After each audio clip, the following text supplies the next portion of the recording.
कुंभ और केडीएम की सीरीज पर हम लगातार एक्सप्लोर कर रहे हैं महाकुंभ और उनसे जुड़ी हुई तमाम सारी बातचीत आप तक पहुंचाते हैं। लेकिन आज एक एक्सपर्ट के पास हम चलकर आए हैं जिनका नाम है मेनका छाबड़ा, जो कि न्यूमरोलॉजिस्ट हैं, टैरो कार्ड रीडर है, वास्तु एक्सपर्ट हैं। उनसे जानेंगे कि ये किस तरीके की चीजें हैं और प्रयागराज हमारे शहर में ये चीजें किस तरीके से विस्तार ले रही हैं और लोगों की जो धारणाएं हैं, कोई क्या क्या मिथ हैं इन सब्जेक्ट के, वो भी जानेंगे। सबसे पहले तो मैम आपका बहुत बहुत वेलकम है। Thank you so much. नमस्कार, मेरा नाम मेनका छाबड़ा है।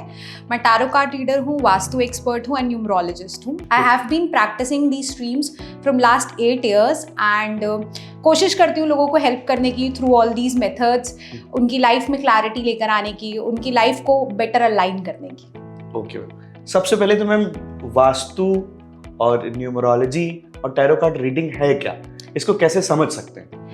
बेसिकली ये एक हीलिंग मोडालिटी है, सबकी सब बहुत अलग अलग हीलिंग मोडालिटीज़ हैं जो हेल्प करती हैं आपको अपनी लाइफ में क्लैरिटी अचीव करने में, अपनी लाइफ में कोई राइट पाथ चूज़ करने में, आपको लाइफ में अलाइन करने में हेल्प करती है।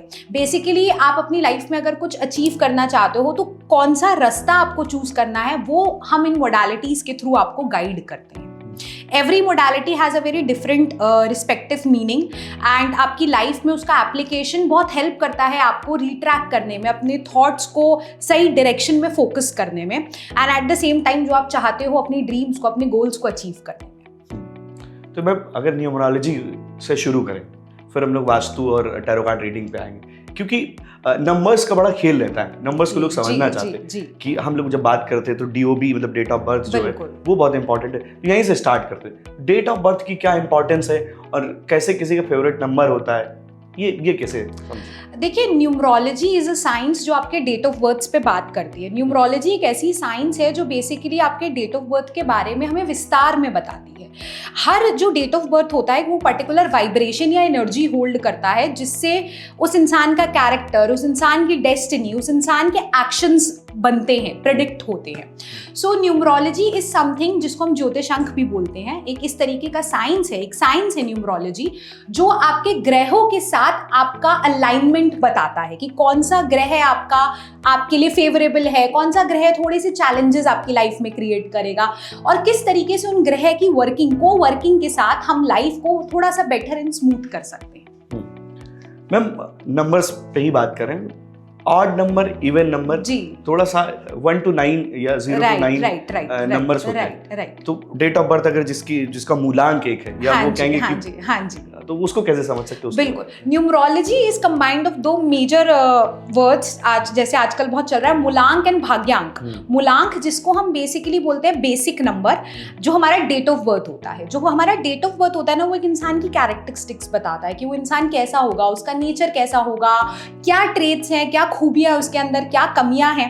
एट द सेम टाइम एक भाग्यांक होता है जिसको बेसिकली हम डेस्टिनी नंबर या लाइफ पाथ नंबर कहते हैं। वो एक ऐसा नंबर होता है जो बेसिकली आपकी लाइफ कि क्या आने वाले टाइम पीरियड में डेफिनेशन रहने वाली है वो उसके बारे में बताता है। आपकी क्या चैलेंजेस आएंगे, आपकी क्या अपॉर्चुनिटीज आएंगी, आपका लाइफ किस तरीके से टर्न लेगी, वो बेस्ड होता है हमारे भाग्यांक पे, जिसको हम लाइफ पाथ नंबर या डेस्टिनी नंबर भी कहते हैं। उसको डेस्टिनी इसलिए भी कहा जाता है बिकॉज वो हमारी डेस्टिनी बनाने में बहुत हेल्प करता है। अगर फेवरेबल है तो लाइफ में लक बहुत अच्छा मिलेगा, अगर फेवरेबल नहीं है तो थोड़े बहुत चैलेंजेस ऑन एंड ऑफ कई बार आपको फेस करने को। ये पता कैसे चलेगा कि मूलांक क्या है और भाग्यांक क्या है? बिल्कुल, हमारी डेट ऑफ बर्थ से हमें सब कुछ पता चल जाता है। जैसे कहते हैं ना, एक इंसान का डेट ऑफ बर्थ जो होता है वो उसका की होता है, उसके लॉक का की होता है। मतलब आपकी लाइफ का जो की है वो आपका डेट ऑफ बर्थ है। आपके डेट ऑफ बर्थ को जब हम एक्सपैंड करते हैं अपनी साइंस के थ्रू तो हम देखते हैं कि आपके डेट ऑफ बर्थ में आपके लिए सब कुछ लिखा है। जो भी आपके लाइफ में फेजेस आ रहे हैं, जो आप अचीव कर रहे हैं, जो चैलेंजेस हैं, मे बी कोई रिलेशनशिप काम नहीं करा, कोई करियर ऑप्शन आपको स्विच करना पड़ा या मे बी कोई हेल्थ इशू आपने डेवलप कर लिया, इट इज एवरीथिंग, मतलब जो आप डेट ऑफ बर्थ में फाइंड कर सकते हैं। Everything is written and everything you get a proper blueprint of everything कि क्या आने वाला है, कैसे होने वाला है। तो जब हम आपके डेट ऑफ बर्थ को देखते हैं, एनालाइज करते हैं, तो उसी से हम आपका कैरेक्टरिस्टिक एज वेल एज आपका फेट बताते हैं, एक डेमोन्स्ट्रेट करते हैं। बिल्कुल बिल्कुल बिल्कुल। ऑड नंबर पे पहले बात करेंगे, जिनके मूलांक 1, 3, 5, 7, 9 है। Right right. जी। सो देखिए, जिनका मूलांक ऑड नंबर्स को हम लोग हॉट प्लैनेट्स भी बोलते हैं। मतलब आप यूजुअली इन नंबर्स को देखेंगे, they are full of energy, full of charge, very powerful, very positive. And अगर इन्होंने किसी जगह पे अपना प्रेजेंस दिया ना, तो वो अपने आप प्रेजेंस इनका इतना पावरफुल होता है कि पूरा एनवायरमेंट लाइट अप हो जाता है। सो अगर हम ऑड नंबर्स की बात करते हैं, तो odd numbers, every number has a different characteristic. हमारे प्रॉपर नंबर साइकिल में 1 to 9 नंबर्स होते हैं, जिसको हम आगे बाइफरकेट करते हैं और नंबर्स में till 30। So every number has a different perspective, different mindset. Like अगर हम एक नंबर की बात करें, तो एक को जो होता है वो सूर्य गवर्न करता है, इट इज रूल्ड बाय सन। सो सन में जो हम डेट ऑफ बर्थ कंसिडर करते हैं, दैट इज 1, 10, 19 एंड 28। ये पूरे जो चारों नंबर्स हैं, ये 1 के अंडर ही आती हैं। अब इसमें से कुछ पॉजिटिव सन लेकर आते हैं, कुछ नेगेटिव सन लेकर आते हैं, डिफरेंट एट्रीब्यूट्स होते हैं। अगर मैं इनकी जनरल कैटेगरी की बात करूं, तो ये लोग जैसे सन होते हैं ना, लीडरशिप क्वालिटीज होती हैं, बहुत पावरफुल होते हैं, very straight and powerful with thought, बहुत कमांडिंग पर्सनैलिटी होती है, अच्छे से चीज़ों को लेकर आगे चलते हैं, टीम वर्क बहुत अच्छा लेकर चलते हैं, मैनेजमेंट बहुत अच्छी कर लेते हैं। Also eight the same time इनका थॉट्स में क्लैरिटी बहुत होता है कि इनको अगर ये अचीव करना है, so they have this thing in mind कि मुझे करना है। अपने लिए टाइम ड्यूरेशन सेट करते हैं कि मुझे ये चीज़ इसमें अचीव करना है, एंड वो कर लेते हैं, हार्ड वर्किंग होते हैं, वेरी पावरफुल होते हैं। सो जैसे सूर्य होता है ना, कि बिल्कुल उनका प्रकाश बहुत ज़्यादा होता है, वेरेवर दे एंटर बहुत अच्छी एक एनर्जी, वाइब्रेंट एनर्जी लेकर जाते हैं। ऐसी अगर मैं बात करूँ नंबर 3 की, तो नंबर 3 को जुपिटर रूल करते हैं। ये लोग बहुत ज़्यादा जॉवियल होते हैं। जैसे सबसे अच्छा एग्जाम्पल है हमारी इंडस्ट्री में, मोस्टली कॉमेडियंस जो हैं वो आर बॉर्न ऑन नंबर 3। सबसे जो अच्छा एक इसका एग्जाम्पल है वो भारती सिंह है, she is born on number 3, उनके husband is also born on number 3। So number 3 के जो एट्रीब्यूट्स होते हैं ना, बड़े जॉय के आते हैं, क्रिएटिविटी के आते हैं, बहुत मतलब जॉवियल होते हैं, अडेप्टेबल होते हैं चीज़ों को लेकर, विजडम बहुत होती है, बिकॉज जुपिटर रूलिंग है, तो नॉलेज होगा, विजडम होगी, चाह होती है चीज़ों को सीखने की, एक्सप्लोर करने की, एंड अपनी फील्ड में नो डाउट बहुत नेम फेम कमाते हैं। स्ट्रगल्स थोड़ा सा इनको फेस करना पड़ता है, बिकॉज जुपिटर है, तो वो कहते हैं ना कि it comes at a cost, if knowledge is there it comes at a cost, तो वो थोड़ा सा इनको उसमें स्ट्रगल करना पड़ता है, but very powerful number, very happy to go number. ऐसी और नंबर्स अगर हम बात करें, नंबर 9 की बात करें, जैसे 2025 is also a submission of 9। तो आजकल 9 की एनर्जी, मार्स की एनर्जी बहुत ज्यादा है हमारे आसपास। मार्स इज अ प्लैनेट जो आपके एक्शन पे काम करता है। सो नंबर 9 वाले जितने भी आप देखेंगे ना, वो एक्शन टेकिंग वाले होंगे, रिस्क टेकिंग एबिलिटी होगी। एट द सेम टाइम कुछ कर गुजरने की क्षमता होती है उनके अंदर, कि मतलब ये चीज है तो वील डू इट। ये सबसे बेस्ट एग्जाम्पल ऑफ नंबर 9 जो है वो होते हैं हमारी आर्मी। जितने भी अगर आप बात करो ना, तो जो नेवी हुई, आर्मी हुई, जितनी भी कमांडिंग फोर्सेस में है ना, they are govern by Mars, number 9। So anybody who wants to go into these commanding forces, या जो कुछ करना चाहते हैं, बेसिकली उनकी लाइफ का पर्पस होता है टू फुलफिल अदर्स, दूसरों को सर्व करना। तो जो भी हमारे देश को, हमारे कमांडोज, हमारे स्पेशली इस टाइम पे अगर हम बात करें प्रयागराज की, जहाँ पे हम हैं, मुझे लगता है शायद हमारे फोर्स के बिना चीजें मैनेज ही नहीं हो सकती। सो kudos to number 9, kudos to the action that our force is doing. Mostly लोग इस तरफ aligned होते हैं नंबर 9 के, they want to do something for the nation. So अच्छे से अच्छे politicians, हम बात करें नेवी ऑफिसर्स की, हम बात करें आर्मी ऑफिसर्स की, the commanding forces they leads to action, they leads to number 9. So बहुत ही पावरफुल नंबर है, अच्छा नंबर है, एक्शन का नंबर है, कुछ करने का नंबर है, सोसाइटी को सर्व करने का नंबर है। और नंबर की बात कर रहे हैं, एक नंबर बिल्कुल नहीं मिस कर सकते, 7, थाला फॉर अ रीजन। राइट, तो 7 का क्या है? Again 7 is, I feel like 7 is the most spiritual number, जिसको हम हीलर्स का नंबर बोलते हैं। जो 7 वाले होते हैं ना, they are first of all they are governed by Ketu. इनका ना knowledge and practicality is very strong. At the same time ये अपने माइंड को कंट्रोल करते हैं, मतलब they have the ability to control their mind, क्योंकि बहुत स्पिरिचुअल होते हैं। मतलब इनका इंक्लिनेशन बहुत होता है गॉड की तरफ, मिस्टिकल पावर्स की तरफ, कुछ ऐसा एक्सप्लोर करने की तरफ जो बाकी लोगों को, बाकी जितने नंबर साइकिल है उनको लगेगा कि क्या अजीब कर रहा है यार, इसका क्या ट्रेट्स हैं। बट ये लोग ना बड़ा झुकाव होता है इनकी ऐसी चीज़ों की तरफ जो दिखती नहीं है, उनको समझने में बहुत अच्छा लगता है, उस चीज़ों को देखने में बहुत अच्छा लगता है। सो तभी मैंने बोला कि a lot of healers comes with number 7। इनको ब्लेसिंग एक मिलती है ऊपर वाले से कि दे कैन सर्व पीपल अपनी इंट्यूशन पावर्स। इनका intuition is very strong from mind, बहुत अच्छे से चीज़ों को आपके सामने प्रेजेंट कर सकते हैं. So I feel like number 7 again is a very powerful number when it comes to spirituality and putting your intuition into action. ये आपको बहुत सही एडवाइस करेंगे. कभी भी अगर आपकी लाइफ में नंबर 7 है तो डेफिनेटली आप उनसे एडवाइस लें. उनका सिक्स्थ सेंस जिसको हम बोलते हैं बहुत स्ट्रांग होता है. कोई चीज़ होने से पहले उसको सेंस कर सकते हैं एंड आपको बहुत सही डायरेक्शन देंगे. लाइक 7 की बात करते हैं, महेंद्र सिंह धोनी का नाम याद आता है. बिल्कुल. हाँ जी.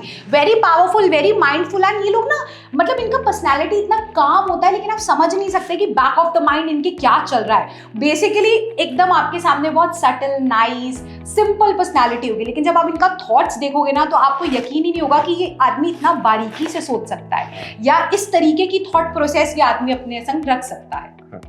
मैम अब मूव करते हैं हम लोग इवन नंबर पे. नंबर्स बहुत इंपॉर्टेंट है. हम मूलांक बात कर रहे हैं, यानी जो आपकी जन्म तिथि है, जन्म तिथि को अगर जोड़े दोनों अंकों को, उसका जो जोड़ निकल के आएगा. अगर आपका 28 है तो 8 और 2 को जोड़ेंगे तो 10 निकलेगा. फिर 1 और 0 को जोड़ेंगे तो 1 निकलेगा. Correct. तो मूलांक हुआ 1. इस तरीके से आप मूलांक को समझ सकते हैं. अब बात कर लेते हैं इवन नंबर्स पर. 2, 4, 6, 8. इस पे किस तरीके से आप समझ सकते हैं जिनकी जन्म तिथि 2, 4, 6, 8 पे आती है, वो लोग कैसे होते हैं? देखिए, ये नंबर्स ना, इवन नंबर्स जो होते हैं इनको हम कोल्ड प्लैनेट्स कहते हैं. कोल्ड प्लैनेट्स इसलिए कहा जाता है बिकॉज इनकी एनर्जी बहुत कामिंग होती है. जैसे मैंने आपको बताया था कि जो हॉट प्लैनेट्स होते हैं वो बड़े पावरफुल होते हैं. कहीं भी जाएंगे ना, they lit the environment, they lit people around, active कर देंगे, मोटिवेट कर देंगे. ऑन द अदर हैंड अगर हम बात करते हैं इवन नंबर्स की, तो इवन नंबर्स जिनको हम कोल्ड प्लैनेट्स कहते हैं, बहुत कामिंग, सटल एनर्जीज लेकर आते हैं, कंफर्टिंग एनर्जीज लेकर आते हैं. बहुत ही ना इनका थॉट्स का समझाने का तरीका, लोगों को अप्रोच करने का तरीका बड़ा ही नर्चरिंग होता है. सबसे अच्छा एग्जाम्पल है हमारी मदर्स. जैसे हमारे बहुत इसको सिंपल एक भाषा में आपको समझाती हूँ. जो हमारी मदर्स होती है ना, बहुत नर्चरिंग होती है. How nice, how soft. आप कुछ भी गलती कर कर आ जाओ, आपको पता है अगर मैं अपनी मम्मी के पास जाऊंगा ना तो मैं शांत हो जाऊंगा या वो मेरी बात को समझेंगी. She will give me a comforting vibe. On the other hand जो फादर्स होते हैं, जिसको हम बोलते हैं कि थोड़ा सा कमांडिंग होते हैं, बिकॉज उनको एक अर्ज होती है कि हमारा बच्चा गलत ना जाए. होता मदर्स को भी है, लेकिन mothers have a different approach. तो वैसे ही नंबर्स के साथ है. अगर हम ऑड नंबर्स की बात करें तो मेजरली फादर काइंड ऑफ उनका पर्सनालिटी होता है ना. अगर हम इवन नंबर्स की बात करें तो थोड़ा सा कंफर्टिंग, अंडरस्टैंडिंग पर्सनालिटी होता है, एज लाइक हमारी मदर्स जैसे होती है. सो अगर हम इसमें बात करूँ नंबर 2 की, अगेन क्योंकि मदर्स की बात हो रही है तो हम नंबर 2 को नहीं छोड़ेंगे. Number 2 is a very motherly number. इसको हम क्वीन नंबर भी बोलते हैं. बहुत सेंसिटिव होते हैं नंबर 2 वाले. नंबर 2 में अगर मैं इसको बाइफिकेट करूँ तो नंबर 2 आता है, 11 आता है, 20 आता है, 29 आता है. Everything sums up to be number 2. So number 2 moon ruling होता है, चंद्रमा रूलिंग होता है. तो एक तो ये लोग देखने में बहुत चार्मिंग होते हैं, बहुत अट्रैक्टिव होते हैं देखने में. मतलब आप एक इंस्टेंट आपको एनर्जी फील होगी, एक इंस्टेंट पुल होगा. नंबर 2 अगर आपके आसपास होगा ना तो पूरी इन्वायरमेंट में आपको एक इंस्टेंट पुल होगा. शांत होते हैं, बहुत बहुत स्वीट होते हैं. जब सामने से आप देखो तो आपको बहुत अच्छे लगेंगे देखने में. एट द सेम टाइम बहुत सेंसिटिव होते हैं, आपकी बात को बहुत अच्छे से समझते हैं. They are very good listeners. बहुत अच्छे आर्टिस्ट होते हैं, बहुत क्रिएटिव लोग होते हैं, बहुत अच्छे एक्टर होते हैं. सबसे अच्छा एग्जाम्पल है अमिताभ बच्चन. 11 है. Shahrukh Khan number 2, very good. मतलब एक्सप्रेशंस ये लोग बहुत अच्छे अपने एक्सप्रेस कर पाते हैं, बिहोल्ड कर पाते हैं एंड आप तक चीज़ बहुत अच्छे डिलीवर करते हैं. मैनेजमेंट स्किल्स बहुत अच्छे होते हैं. पार्टनरशिप, कोऑपरेशन स्किल्स बहुत अच्छे होते हैं. ऐसा कहा जाता है कि अगर आपको टीम वर्क सीखना है ना तो you should be with number 2. They will teach you कि कैसे हम सबको बैलेंस करके एक पर्टिकुलर प्रोजेक्ट को या एक पर्टिकुलर थॉट को एग्जीक्यूट कर सकते हैं. ऐसी अगर हम बात करें नंबर 6 की, तो नंबर 6 इज वीनस रूल्ड, जिसको हम शुक्र रूल्ड कहते हैं. These people are blessed with, I guess, luxuries. मतलब मुझे ऐसा लगता है कि ये लोग अगर मेहनत ना भी करें ना तो ऊपर वाला इतना फेवरेबल होता है इन पे कि they'll get what they want. मतलब बहुत अचीवर्स होता है इनका एंड वो अचीवमेंट इनके पास अपने आप चल कर आ जाती है. So very powerful number. Again I feel like number 6 बहुत नर्चरिंग नंबर है. मतलब इनकी गिविंग जो एबिलिटी होती है वो बहुत ज़्यादा होती है.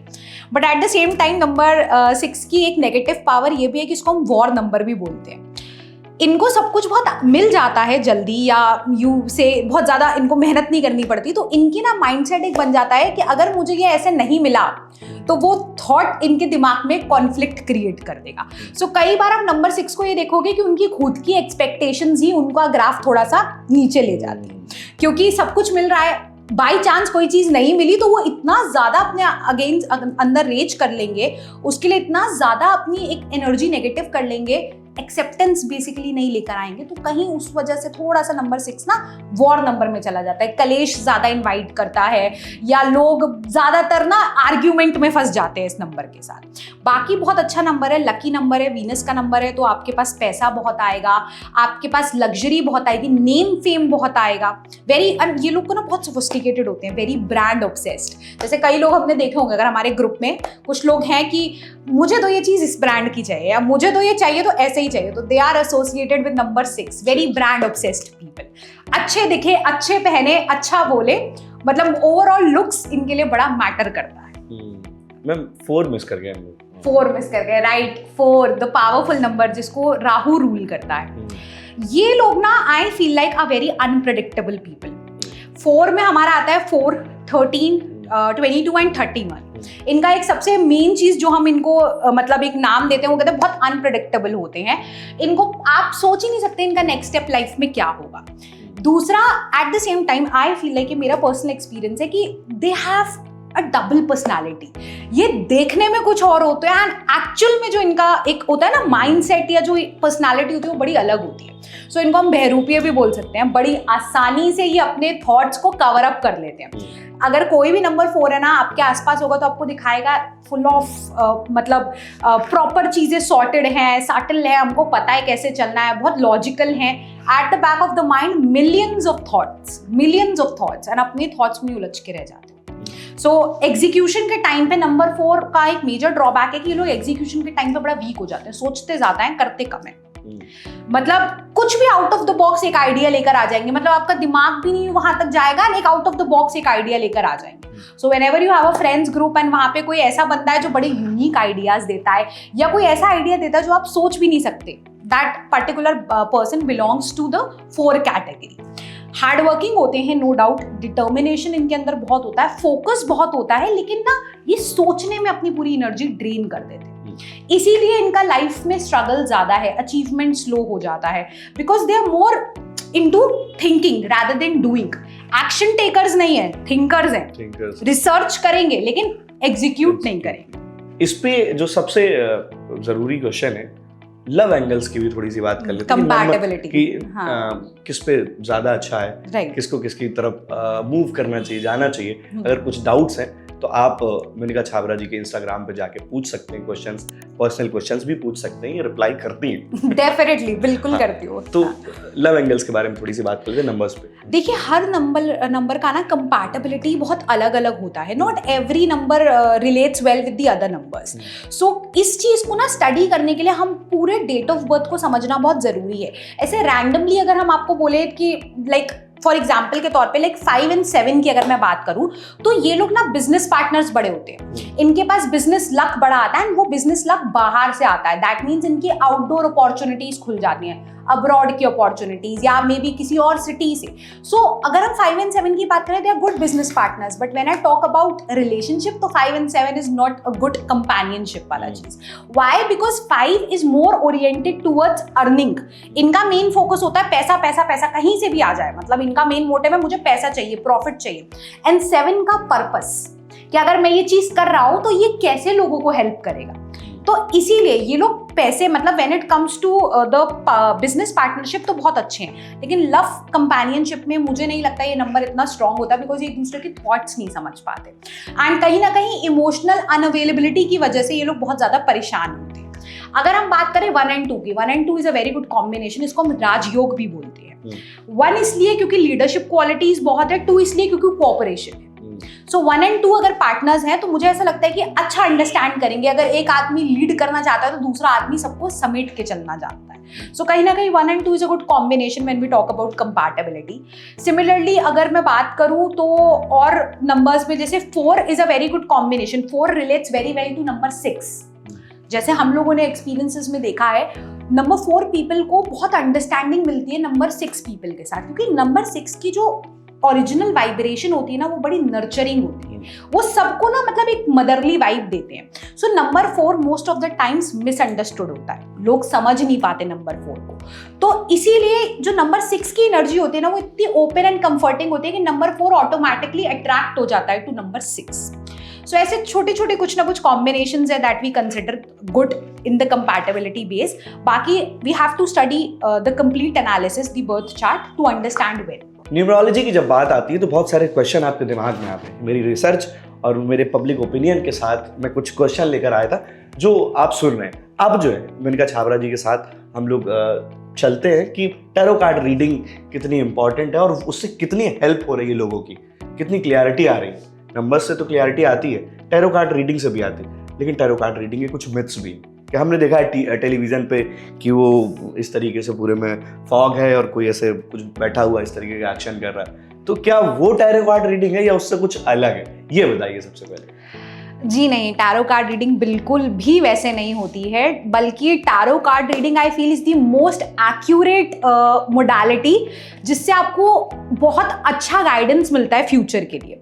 Tarot card reading basically is a part of modern astrology, जिसको is a part of modern occult basically हम बोलते हैं। टैरो कार्ड रीडिंग में हमारा जो कार्ड्स होते हैं, देयर आर 78 कार्ड्स, अब पिक्चर डिपिक्टिंग कार्ड्स होते हैं जो बेसिकली आपके फ्यूचर के बारे में बताते हैं या आपकी एनर्जी के बारे में बताते हैं। मैं थोड़ा सा इसको ईजी लैंग्वेज में समझाती हूँ। Tarot card reading is energy guidance. इस पॉइंट ऑफ टाइम पे आप किस स्टेट ऑफ एनर्जी में हैं वो हम पता लगा सकते हैं कार्ड्स के थ्रू। आप नेगेटिव हैं, आप पॉजिटिव हैं, आप कंफ्यूज्ड हैं, आप स्टक हैं, आप किसी चीज़ में उलझे हुए हैं, या कोई और एनर्जी है जो आपको बहुत ज़्यादा सरपास कर रही है, वो हम पता लगा सकते हैं थ्रू टैरो कार्ड्स। सो टैरो कार्ड्स बेसिकली एक ऐसा मोडालिटी है जो आपको क्लैरिटी देता है, जो आपको डायरेक्शन देता है लाइफ में, जो आपको हेल्प करता है टू अंडरस्टैंड कि क्या आपको ये डिसीजन लेना चाहिए या ये डिसीजन नहीं लेना चाहिए, क्या ये आपके लिए फेवरेबल होगा, या आपकी लव लाइफ एनर्जी बताता है। So basically whenever you want to understand your energy, I feel like आपको एक टैरो कार्ड रीडिंग जरूर करानी चाहिए, बिकॉज वो कहीं ना कहीं आपको बहुत हेल्प करती है अपने थॉट्स, आपके जो थॉट्स होते हैं वो कार्ड में उतर के आ जाते हैं। सो जो आप अटके हुए हो ना, वो आपको एक रीडर बता देगा कि look this is what your present situation is, and ऐसे आप इस सिचुएशन से बाहर निकल कर आ सकते हैं। So it's an energy guidance. Like किस तरीके की सिचुएशन, थोड़ा सिचुएशन पे अब जैसे हम एग्जाम्पल पे बात करते हैं करियर की। अब करियर चॉइसेस को लेके लोग स्टक होते हैं, what to do, what to choose, क्या इसमें एक बेटर फ्यूचर है, क्या हमें ये करना चाहिए या नहीं करना चाहिए। अब एग्जाम्पल के तौर पे मेरे पास कोई आया या किसी भी रीडर के पास कोई एक इंसान गया एंड उसके दिमाग में there are two choices career को लेके। एक तो ये है कि उसको लगता है कि एक स्टेबल जॉब है, सिक्योर्ड जॉब है, मैं एमएनसी में काम कर लेता हूँ, कॉर्पोरेट जॉब पे काम कर लेता हूँ, मेरे लिए सही रहेगी। एट द सेम टाइम उसको म्यूजिक का बड़ा शौक है, एक बड़ा एक है ना, एक इंक्लिनेशन है, एक हॉबी रही है म्यूजिक करना, एक पैशन है म्यूजिक का। लेकिन कहीं ना कहीं उसको ऐसा लगता है कि अगर मैं म्यूजिक चूज करूंगा तो शायद मेरा आगे करियर स्टेबल ना हो, या शायद मैं इतना ना कमा सकूं। सो टैरो कार्ड रीडिंग आपको हेल्प करता है वो क्लैरिटी चूज करने में, आपकी एनर्जी का इंक्लिनेशन किस तरफ ज्यादा है एंड क्या आपको फेवर करेगा। जो मेरा सेशंस होता है ना, it is a combined session of tarot reading and numerology. So हम बोथ द साइंसेस की हेल्प लेके आपको बताते हैं कि क्या आपके डेट ऑफ बर्थ के हिसाब से ये प्रोफेशन सूटेबल है, इफ नॉट तो आप कैसे दूसरे प्रोफेशन पे स्विच कर सकते हो, और वो एनर्जी आपके लिए कितना फेवरेबल रहेगी या कितना सपोर्ट करेगी, या क्या चैलेंजेस आपको फेस करने को मिलेंगे। सो ये सारी ही चीजें टैरो कार्ड रीडिंग से बहुत आसानी से पता चल जाती है। सबसे पहली चीज तो आपका कंफ्यूजन हमने प्रेडिक्ट करा, आप कंफ्यूज्ड हो, कैसे उस कंफ्यूजन, उस एक्सेस ऑफ एनर्जी को जो कंफ्यूजन में ब्लॉक है, कैसे हम उसे कन्वर्ट कर सकते हैं एक्शन में। सो वो कन्वर्जन, वो गाइड करना, वो अप्रोच समझाना हम टैरो कार्ड रीडिंग के साथ करते हैं। इसके मिथ्स क्या क्या है? अगर इसके मिथ्स की बात करें टैरो कार्ड रीडिंग के, तो क्या क्या मिथ्स हैं? देखिए, myths I don't feel like, पहली चीज लोगों को ना नॉलेज नहीं है। वो कहते हैं ना, half knowledge is more dangerous than anything else.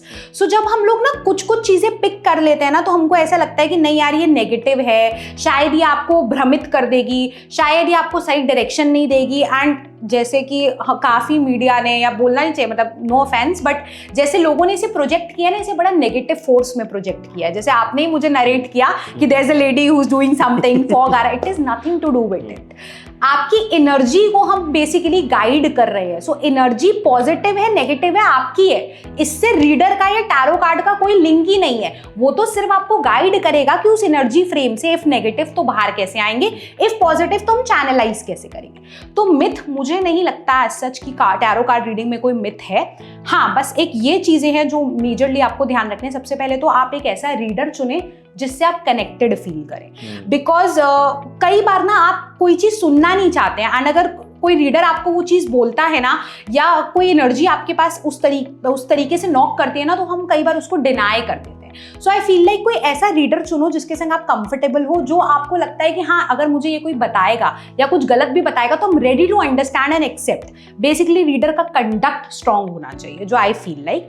Secondly, जब भी आप टैरो कार्ड रीडिंग के लिए जाओ ना, तो जो दिमाग के बोल्स होते हैं उसको खाली करके जाइए, पहले से भर के मत लेकर जाइए, नहीं तो कार्ड रीडिंग आपको ऐसा कई बार गाइडेंस दे देता है, ऐसी चीजें ओपन अप कर देता है जिसके लिए आप रेडी नहीं होते।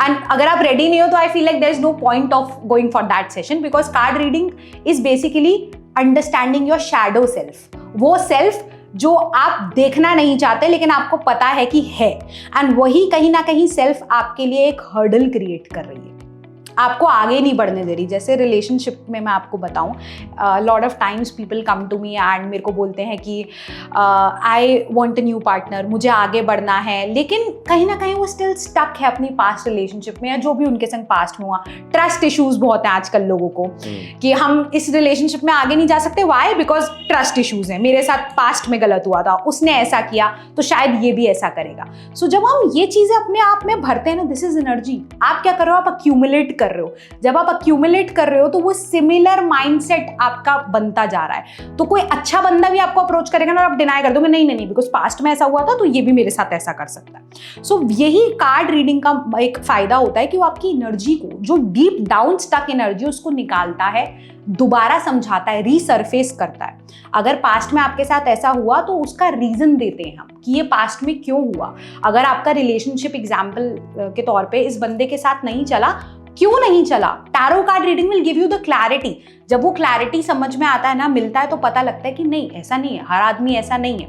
अल्टीमेट जो गोल है दैट इज अचीविंग लव, लेकिन उस लव अचीव करने में हम कई बार कई गलतियां करते हैं, कुछ हमारी तरफ से, कुछ सामने वाले की तरफ से। सो उस पक्ष की क्लैरिटी देता है feel like tarot card reading. ये सारी चीजें साइंस से जुड़ी हुई हैं और प्रैक्टिकल चीजें, तो इस पर अगर जो भी डाउट्स हैं, मैं एक बार फिर से कह दे रहा हूँ कि आप मेनका छाबरा जी के इंस्टाग्राम पे जाके वहाँ पर पूछ सकते हैं, आपको संतोषजनक उत्तर मिलेंगे, आप सेटिस्फाई रहेंगे।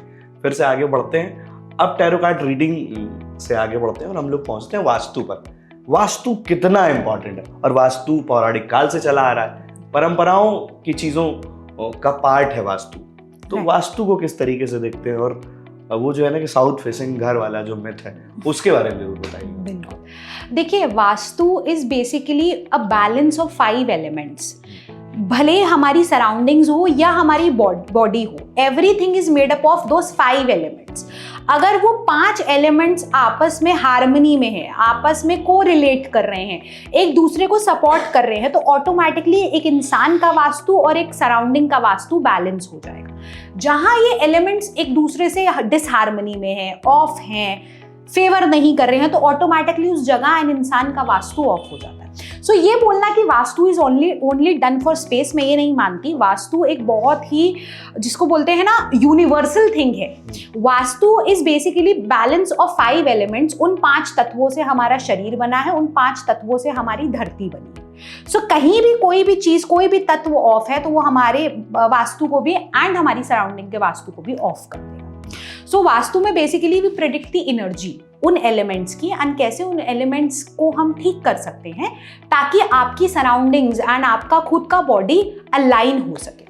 वास्तु, अभी जैसे आपने मुझे बोला कि how important it is, I feel like vastu is the major, जिसको बोलते हैं ना, it is the soul of a body. I feel like अगर किसी जगह का वास्तु ऑफ है तो वो आपको बहुत ज्यादा अफेक्ट कर सकता है, because the surroundings we live in, the body will live in, it is very important कि वो प्रोटेक्टेड हो, इट इज़ वेरी इंपॉर्टेंट कि वो सेफ हो। अब फॉर एग्जाम्पल हम खेल रहे हैं, खेलते खेलते अगर बाई चांस मेरे हाथ में चोट लग गई तो वो कितना इम्पैक्ट करेगा मेरी पूरी बॉडी पे, राइट? मैं उस हाथ से खा नहीं पाऊंगी, उस हाथ से काम नहीं कर पाऊंगी, उस हाथ से कोई चीज ले नहीं पाऊंगी। सिमिलरली अगर आप सोचो आपकी सराउंडिंग्स में कोई भी एक तत्व, कोई भी एक एलिमेंट बिगड़ा हुआ है तो वो एलिमेंट आपकी एनर्जी को कैसे अफेक्ट करेगा, आपके करियर को, आपकी हेल्थ को, आपके रिलेशनशिप्स को। कई जगहों पे हम लोग सुनते हैं कि जैसे लोगों के हेल्थ इश्यूज नहीं जा रहे, लोगों को बड़े क्रॉनिक डिसीज है, जितना पैसा कमाते हैं स्वास्थ्य में चला जाता है, तो उस घर का एलिमेंट बिगड़ा हुआ है, उस घर का नॉर्थ ईस्ट खराब है, उस घर का ईस्ट खराब है, ईस्ट आपकी हेल्थ प्रॉब्लम्स लेकर आता है। सिमिलरली फॉर एग्जांपल लोगों का होता है कि हमारे ऊपर कर्जे बड़े हैं, हम लोग बहुत सारे डेट्स में हैं, हमारे को बहुत सारा ना लोन रीपे करना है लेकिन पैसा नहीं आ रहा है, तो जैसे आपने मेंशन किया साउथ, उस घर का साउथ बिगड़ा हुआ है। अब बड़ा common and most frequently asked question है कि south facing properties are not good. मैं इस चीज को बिल्कुल भी नहीं मानती। साउथ आपका शनि रूल करता है। Shani is one of the most toughest planet.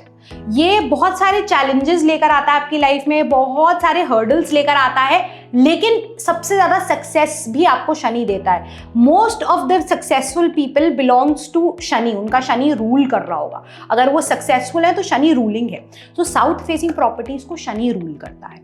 बस एक चीज जो होती है जो शनि समझना चाहिए शनि में, वो ये है कि शनि आपके हार्डवर्क पे एंड इंटेंशन पे काम करता है। द मोमेंट आपका हार्डवर्क एंड इंटेंशन ऑफ हुआ ना, वहीं पे शनि आपके लिए प्रॉब्लम क्रिएट करने लगेगा। And I don't feel like ये एक मिथ है सबसे बड़ा, जैसे हम मिथ्स की बात करते हैं वास्तु में, कि साउथ फेसिंग प्रॉपर्टी सूटेबल नहीं होती। हर इंसान का वास्तु अलग होता है। Vastu is a very customized thing, हम उसको जनरल उसमें डायरेक्शन बेस नहीं रख सकते। हो सकता है साउथ फेसिंग प्रॉपर्टी एक आदमी को सूट नहीं करी, दूसरे आदमी को वो सक्सेस दे रही है। मेरी साउथ फेसिंग प्रॉपर्टीज रही हैं एंड मेरी लाइफ में मुझे ऐसा लगता है through hard work and pure intentions मैंने बहुत अच्छा अचीव किया है। सो इट इज नॉट मतलब मैंडेटरी कि साउथ फेसिंग प्रॉपर्टी नेगेटिव ही होगा। पर्सनलाइज्ड भी कुछ चीजें होती हैं एंड कई बार अगर साउथ में कोई चीज आपने ऑफ है, कोई एलिमेंट खराब कर रखा है आपने, तो डेफिनेटली कहीं ना कहीं वो एलिमेंट आपको इफेक्ट करेगा। सो उसके लिए इंपॉर्टेंट है टू अंडरस्टैंड एंड प्रॉपर एक स्टडी करना, चीजों को समझना एंड उस हिसाब से आगे बढ़ना। जो भी प्रॉब्लम्स है, जैसे सबसे एग्जाम्पल के तौर पे मैं आपको बताऊं, काफी लोग साउथ ईस्ट में ना टॉयलेट बना देते हैं। South east is a volcanic fire zone. South east बहुत अच्छा होता है किचन्स के लिए। अब आप ये सोचो, एक जगह किचन में क्या हो रहा है, चीज क्रिएट हो रही है, टॉयलेट में आप क्या कर रहे हो, चीज को डंप कर रहे हो, तो ऑटोमेटिकली एनर्जी ऑफ हो गई और फिर क्या लोग बोलेंगे, हमारी साउथ फेसिंग प्रॉपर्टी खराब है। सो ऐसे छोटे छोटे एलिमेंट्स हैं जिसपे हम अपन काम करते हैं। नॉर्थ ईस्ट जो होता है, नॉर्थ हमारा एनर्जी जोन होता है, जहां से ऊर्जा आ रही है। अब उस ऊर्जा के आने की जगह पे यूजुअली लोग कहते हैं बच्चों का नॉर्थ ईस्ट में स्टडी टेबल बनाओ या नॉर्थ ईस्ट में मंदिर बनाओ। अब किसी ने नॉर्थ ईस्ट में वॉशिंग एरिया बना दिया, किसी ने नॉर्थ ईस्ट में आपका टॉयलेट बना दिया, तो आप सोचो कैसे एनर्जी ऑफ हो गई। So this is how energy effects. कोई डायरेक्शन आपको अनफेवर नहीं करता है, उस डायरेक्शन की प्लेसमेंट आपको अनफेवर करती है कि आपने उस जगह पे क्या बनाया है एंड क्या वो जगह, क्या वो एलिमेंट उसको ले रहा है। जैसे नॉर्थ जो होता है वो वाटर एलिमेंट होता है, उसको जो होता है वो जल का एलिमेंट होता है। अब जल के एलिमेंट में नॉर्थ में आप किचन बना दोगे, किचन क्या, अग्नि, फायर एलिमेंट। नॉर्थ में एक जल के एलिमेंट में आपने फायर डाल दी, तो जल क्या करेगा, फायर को बुझा देगा ना। तो आपका किचन नॉर्थ में गलत हो गया। अब नॉर्थ में जब आपने किचन बना दिया तो आपकी अपॉर्चुनिटीज कन्वर्ट नहीं होंगी, आप चीजें मटीरियलाइज नहीं कर पाओगे, आप करियर में जो भी चॉइसेस हैं वो लेने में स्टक रहोगे। So this is how it affects. अगर आपने किसी गलत एलिमेंट में कोई और गलत एलिमेंट डाल दिया है, किसी जोन के एलिमेंट में कुछ और डाल दिया है, तो ऑटोमेटिकली आपकी लाइफ अफेक्ट हो जाएगी। It is not, I don't feel like it is direction empowered, it is majorly placement empowered, कि आप कहाँ पे कौन सी चीज रख रहे हो, कौन से एलिमेंट को क्या दे रहे हो। जो जल है वो फायर को सपोर्ट नहीं करता ना, अगर कहीं आग लग जाती है तो हम पानी से ही तो बुझाते हैं। अब आप एक जल के जोन में फायर इग्नाइट कर रहे हो तो वो कैसे होगा। सो that is how wrong vastu एक फैटल इफेक्ट लेकर आता है लाइफ में, ना कि डायरेक्शंस लेकर आता है। अगर वास्तु को सही करना तो क्रिस्टल्स हैं, बहुत सारी रेमेडीज हैं, तो A lot of things are there। हम लोग जो करते हैं, आई डू क्रिस्टल वास्तु। अगर किसी जोन में कोई प्रॉब्लम है तो वहां पर हम क्रिस्टल्स की प्लेसमेंट करते हैं, कुछ मेटल्स की प्लेसमेंट करते हैं, कुछ पर्टिकुलर ग्रिड की प्लेसमेंट करते हैं, ताकि उसकी एनर्जी को ठीक किया जा सके। जैसे कि एक ब्रह्म स्थान होता है, ब्रह्म स्थान अगर हम बात करें तो घर के सेंटर को बोलते हैं ब्रह्म स्थान। आपने पुराने टाइम में देखा होगा, जो पुराने टाइम के घर होते थे वो लोग ना बीच में एक वरांडा जरूर रखते थे, उसके इर्द गिर्द घर होता था, बीच में वरांडा होता था जिसमें तुलसी का पेड़ है बीच में, और बड़ा ओपन स्पेस होता था। अब आजकल लोगों ने क्या कर दिया, बिकॉज कमर्शियलाइजेशन इतना हो गया है, स्पेस इश्यूज हो गए हैं, लिफ्ट बीच में डाल देंगे, स्टेयरकेस बीच में डाल देंगे। आपने अपने रिमोट कंट्रोल पे वेट डाल दिया, क्या वो रिमोट कंट्रोल चलेगा? सो हम इस तरीके की प्रॉब्लम्स को एक सॉर्ट करते हैं क्रिस्टल्स के थ्रू, रेमेडीज के थ्रू, बहुत सारी चीज़ों की प्लेसमेंट होती है, उस जोन को इन्हांस किया जाता है। जैसे ब्रास की कई चीज़ें हम यूज़ करते हैं, बिकॉज ब्रास जो एक एलिमेंट होता है ना, वो डायरेक्शन को अपलिफ्ट करता है। कॉपर को हम यूज़ करते हैं, काफ़ी प्रकार के क्रिस्टल्स होते हैं अलग अलग तरीके के, जिनको हम यूज़ करते हैं उस पर्टिकुलर लैंड की इनफर्टिलिटी को फर्टिलिटी में कन्वर्ट करने के लिए। जब हम किसी भी लैंड में, कोई ऐसा बैरन लैंड में जब हम कोई स्टोन्स डाल देते हैं तो वो ऑटोमेटिकली प्रेशियस हो जाता है। अब धरती में जब हम माइनिंग करते हैं, हमको उसमें से अगर बहुत सारा चीज़, डायमंड मिला, स्टोन्स मिले, तो हम क्या बोलते हैं, ये धरती बड़ी प्रेशियस है, ये धरती बड़ी फर्टाइल है। क्यों? क्योंकि हमको कीमती वस्तु दे रही है। सिमिलरली आपके बैरन लैंड में, आपके इनफर्टाइल लैंड में जिसका वास्तु खराब है, अगर मैंने बहुत सारे प्रेशियस स्टोन्स डाल दिए क्रिस्टल्स के थ्रू, जेम्स के थ्रू, हम जेम्स भी यूज करते हैं वास्तु में, हम पुखराज भी यूज करते हैं, हम पन्ना भी यूज करते हैं, ये सब चीजें धरती में जाती हैं दोबारा। सो अगर इनफर्टाइल लैंड में मैंने ये सब चीजें दोबारा डाल दी तो ऑटोमेटिकली आपके लैंड की जो सॉइल है वो फर्टाइल हो जाएगा, उसकी वैल्यू बढ़ जाएगी। जहां उसकी वैल्यू बढ़ी, आपके एलिमेंट्स ऑटोमेटिकली अनलाइन हो जाएंगे। So that is how vastu works. Kumbh नगरी प्रयागराज में हम लोग बात कर रहे हैं वास्तु की, न्यूमरोलॉजी की और टैरो कार्ड रीडिंग की मिनका छाबरा जी से। कुंभ चल रहा है इस समय, महाकुंभ चल रहा है इस समय, तो किस तरीके से आप देखती हैं इस महाकुंभ को? क्योंकि ये भी ग्रह नक्षत्रों की चाल से डिसाइड होता है कि प्रयाग में, नासिक में, उज्जैन में कब कुंभ होगा। देखिए, इस टाइम पे ना आई फील लाइक जो सेलेस्टियल बॉडीज होती हैं, जो हमारी बहुत मैटर करती हैं हमारी एनर्जीज को अलाइन करने में, मुझे ऐसा लगता है Kumbh is the most beautiful period for manifestation. अगर आप कुछ लाइफ में अचीव करना चाहते हो ना, तो सबसे खूबसूरत टाइम है, बिकॉज इस टाइम पे दो चीजें हो रही है। एक तो आपकी सेलेस्टियल बॉडीज अलाइनमेंट में है, आपका सन, मून एंड जुपिटर एक लाइन में आ जाता है, और जब ये आसमान में एक लाइन पे आके अपनी रेज वाटर को देता है ना, होली वाटर को देता है, जहां हमारी तीनों रिवर्स मिलती है, जो कन्फ्लुएंस को ये एक एनर्जी देता है, वो एनर्जी बेसिकली आपकी बॉडी को ऊर्जा में कन्वर्ट करने में बहुत हेल्प करती है, एक्टिवेट करने में बहुत हेल्प करती है। जैसे लोग, specially people are coming here for the holy dip, कि हमको संगम में नहाना है, वो नहान का बहुत एम्फेसिस है, क्योंकि आप ये बात समझिए कि एक सेलेस्टियल बॉडी की पावर और एक वाटर की ऑटोमेटिक जो पोटेंशियल है, वो दोनों कंबाइन होकर आपकी बॉडी को डीक्लटर कर रहे हैं, रियलाइन कर रहे हैं एंड चैनलाइज कर रहे हैं for the future goals. So in order to self awaken yourself, to declutter yourself, to manifest your desires, बड़ा ही प्रोमिनेंट एंड अच्छा पीरियड है। मुझे ऐसा लगता है कि लोगों को डेफिनेटली कहीं ना कहीं इस पीरियड को पूरी तरीके से यूज करना चाहिए, अपनी पुरानी चीजों को हटाने में, दोबारा चीजों को रियलाइन करने में एंड नए गोल्स सेट करने में। ऑल्सो एक छोटा सा like I would really request people, बहुत अच्छी बात है कि आप श्रद्धा से इलाहाबाद में आ रहे हैं, प्रयागराज में आ रहे हैं, बट जैसे कि स्थिति इस टाइम पर हो रखी है, ये सिर्फ आप ही लोगों के लिए हानिकारक नहीं है, हम मैनेजमेंट के लिए भी बहुत प्रॉब्लम हो रहा है, जो और लोकल्स हैं उनके लिए भी बहुत प्रॉब्लम हो रहा है। तो इट्स बेटर कि थोड़ा सा अगर हम आपस में कोऑपरेट करके चीज़ों को हैंडल करें ना, तो बहुत आसानी से हम इस पीरियड को साथ में, because see it is a universal event, ये सिर्फ प्रयागराज का इवेंट नहीं है, या सिर्फ फोर्सेस का इवेंट नहीं है, या सिर्फ श्रद्धालुओं का इवेंट नहीं है, ये यूनिवर्सल इवेंट है। तो सबको आपस में हार्मनी रखना बहुत ज़रूरी है। अगर आप होकर चले गए हैं, सेफ हैं, साउंड है, बहुत अच्छी बात है। अगर स्टिल आप स्ट्रगल कर रहे हैं आने के लिए, तो इतना परेशान ना हुए, आप इसकी एनर्जी अपने घर पे भी यूज कर सकते हो। गंगा जल सबके घर पे होता है, उस गंगा जल को आप थोड़े से गंगा जल को एक लोटे में रखिए, अपने मंदिर में रखिए, और उसके नीचे एक स्लिप रखिए ऑफ इंटेंशन, जो भी आप फ्यूचर में चाहते हो कि मैं ये अचीव करूं या मैं ये गोल सेट करना चाहता हूँ। उस गोल की एक पर्ची रेड इंक से लिखकर आप उस लोटे में, गंगा जल के लोटे में नॉर्थ ईस्ट में अपने घर के रखिए, एंड 21 डेज के लिए प्रे करिए कि मेरी बॉडी से जो भी नेगेटिविटी है वो निकले, मैं रियलाइन हूं और ये मेरा जो गोल है मैं इसको अचीव कर पाऊं। और उसके बाद आफ्टर दोस 21 डेज वो गंगा जल को थोड़ा सा आप ग्रहण करें, थोड़ा सा अपनी जो हाउस है, जो भी प्लेस है, उसमें उसको स्प्रिंकल कर दें।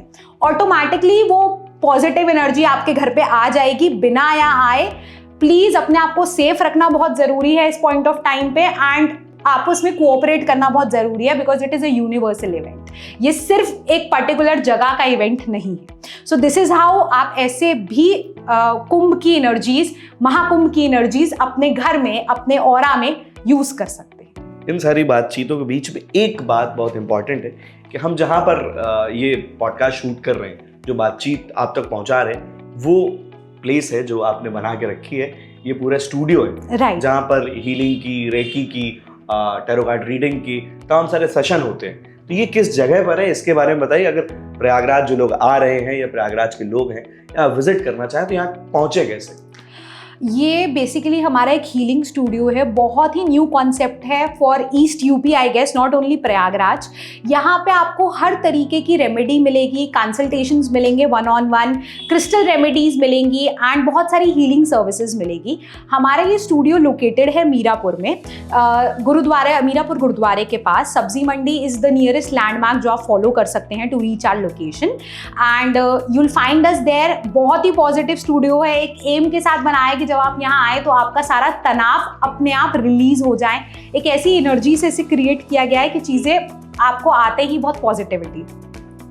तो कुल मिलाकर इन सारी चीज़ों को समझने के लिए जो टाइम ड्यूरेशन है इस पॉडकास्ट का वो कम है, इसको और डिटेल में बात करते रहेंगे। लेकिन अगर हम बात करें करो दिल की मर्जी, आपके लिए दिल की मर्जी क्या है? मेरे लिए दिल की मर्जी है कि एनीथिंग जो आपको लगता है ना कि ये मेरी कॉलिंग है, उसको करो, उसको डिनाई मत करो, उसको ये मत सोचो कि नहीं मुझे इससे कुछ मिलेगा नहीं, ये नहीं होगा। हमेशा याद रखो, your life should have a purpose, your life should have a value. If you are doing something, क्या ये आपको खुश रख रहा है, क्या आपके आसपास वालों को खुश रख रहा है, तब वो करो। सिर्फ आसपास वालों को खुश रखने के लिए कोई चीज़ ना करो। मुझे लगता है अगर जो चीज़ मुझे अच्छी लगती है ना, वो मैं दिल से करूँगी तो मैं अपने आसपास वालों को ऑटोमेटिकली खुश रख सकती हूँ। So listen to your heart, listen to your intuition, and I feel like बहुत आसान होता है चीज़ें अचीव करना। बस प्रॉब्लम ये होती है कि हम डिस्ट्रैक्ट हो जाते हैं लाइफ में। तो ये सारी चीज़ें जो कुल मिलाकर हम बात कर रहे हैं, ये बहुत इंपॉर्टेंट है, इनको समझना बहुत इंपॉर्टेंट है। और इन सारी चीज़ों से कितनी चीज़ें सही हो सकती हैं, सही डायरेक्शन में जा सकती, वो इम्पॉर्टेंट। इस तरीके की तमाम सारी जानकारियाँ, तमाम सारी बातचीत आपके लिए हम लगातार लेके आते रहते हैं इस सीरीज़ में, जिसका नाम है भारत का चार्जर, कुंभ और KTM। धन्यवाद।